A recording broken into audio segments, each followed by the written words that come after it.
Pampi Show? To skadzi máte to tú fenku, Pampi? To je veľmi častá otázka od našich fanúšikov. A dneska na ňu odpovíme. Neželem odpovíme, ale jej názorne ukážeme. Maťu, hýbaj, vyražame do terénu. Zvíhaj to tej lenivé kosti a veľkú dúbku. Matka, puľka i bombulka, dokým ty že tam zvykociš. A vio za dobrodružstvom. Dneska si nejaký pomaly v otvíraniu dveroch. Neznám, či nekúpim nového komorníka. A sme tu, moje rodisko. Som myšľala, že sa to bude volať Pampinkovo. Poďme na miesto činu. Tu na totej draje som sa zjavila z ničeho nič, jak 8-týždňové šteniatko. Ani nekilové. Motore okolo mne kľúčkovali. Všetké še balíme zražiť. Ale nepamätám presne, z ktorého domu som ucekla. Som ešte bola malá glupa. Maťu, znáš, jaká výhoda, keď sa nitka zraží? Rovno se môžu brať.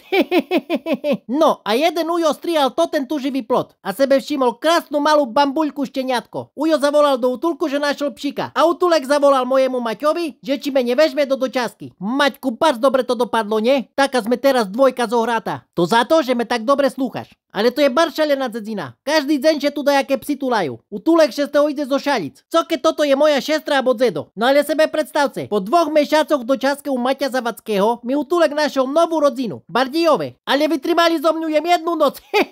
Dakoj ráno me vraceli Maťovi, že sa na mne necítia. Asi som im tam zrobila riadne rošambo. A teraz som najodvážnejšia féna žena na Slovensku. Čuješ, že cez toto bojím prejsť. Nikde nejdem. Poď, Pampi, spolu to zvládneme. Máš pravdu, verím ti.